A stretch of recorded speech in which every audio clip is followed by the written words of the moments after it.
The Lotus Sutra. Sadharma Pundarika Sutra. Translated by Burton Watson.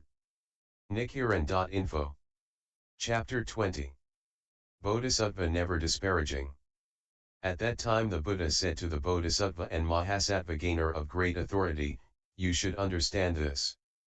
When monks, nuns, laymen, or laywomen uphold the Lotus Sutra, if anyone should speak ill of them, curse or slander them, he will suffer severe recompense for his crime, as I have explained earlier.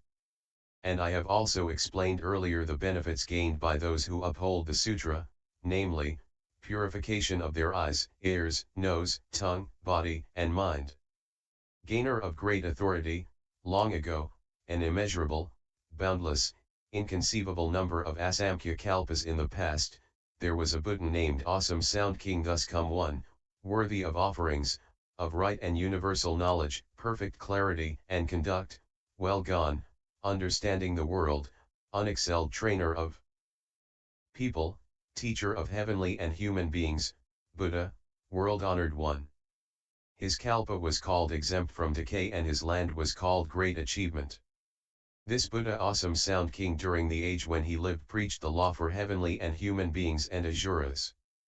For those who were seeking to become voice heroes he responded by preaching the law of the Four Noble Truths so that they could transcend birth, old age, sickness, and death and eventually attain nirvana.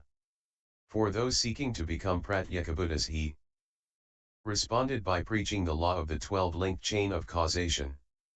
For the Bodhisattvas, as a means to lead them to an Uttara Samyak Sambodhi, he responded by preaching the law of the 6 paramithas so they could eventually gain the Buddha wisdom. Gainer of great authority, this Buddha Awesome Sound King had a lifespan of kalpas equal to 400,000 million nayotas of Ganges sands.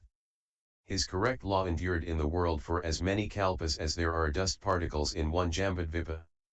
His counterfeit law endured in the world for as many kalpas as there are dust particles in the 4 continents.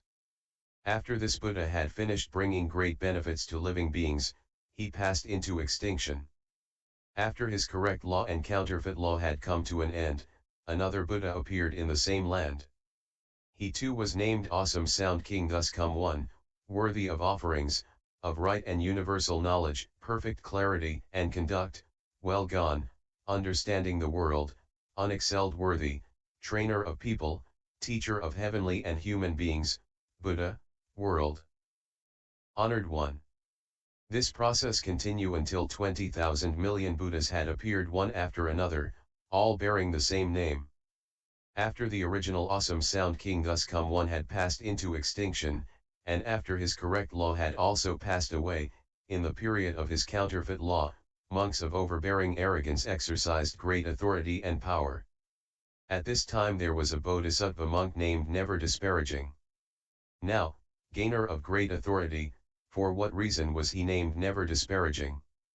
This monk, whatever persons he happened to meet, whether monks, nuns, laymen or laywomen, would bow in obeisance to all of them and speak words of praise, saying, I have profound reverence for you, I would never dare treat you with disparaging and arrogance.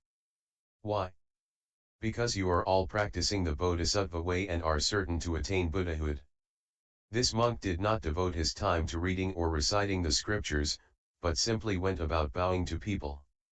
And if he happened to see any of the 4 kinds of believers far off in the distance, he would purposely go to where they were, bow to them and speak words of praise, saying, I would never dare disparage you, because you are all certain to attain Buddhahood. Among the 4 kinds of believers there were those who gave way to anger, their minds lacking in purity, and they spoke ill of him and cursed him, saying, this ignorant monk, where does he come from, presuming to declare that he does not disparage us and bestowing on us a prediction that we will attain Buddhahood? We have no use for such vain and irresponsible predictions.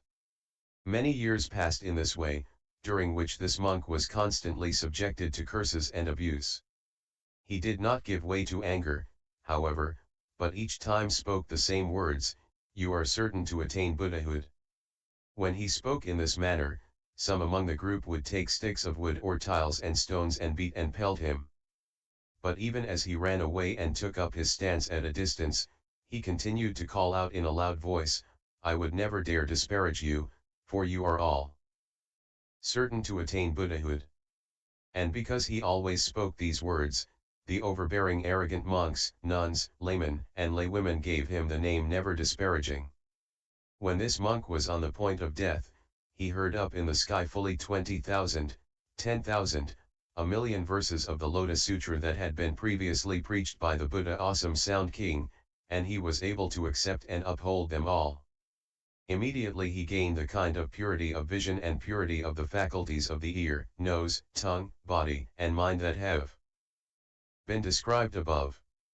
Having gained this purity of the six faculties, his lifespan was increased by 210 million nayotas of years, and he went about widely preaching the Lotus Sutra for people.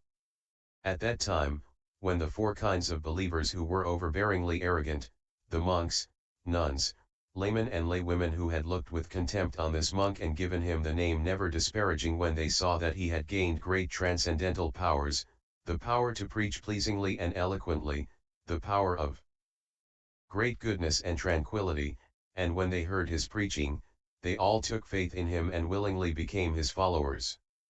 This Bodhisattva converted a multitude of 1,000, 10,000, a million, causing them to abide in the state of anuttara samyak sambadhi.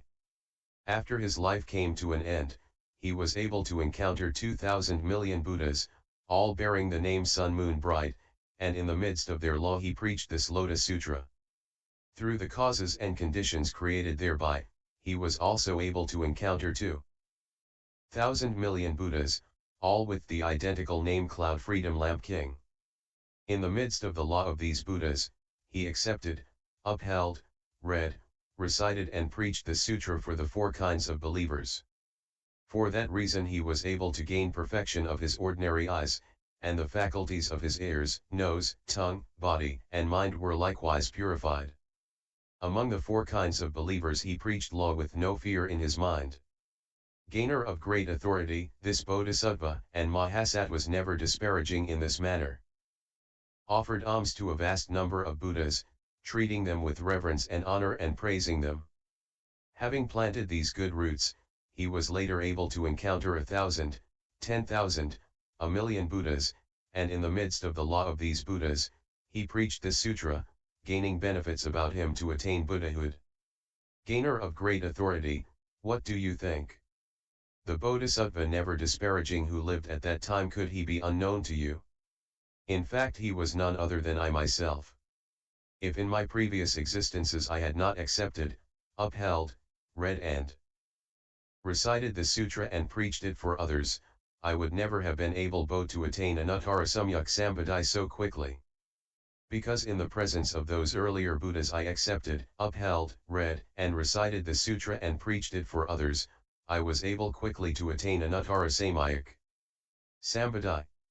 Gainer of great authority, at that time before the four kinds of believers, the monks, nuns, laymen and many women, because anger arose in their minds and they threatened me with disparagement and contempt, were for 200 million kalpas never able to encounter a Buddha, to hear the law, or to see the community of monks.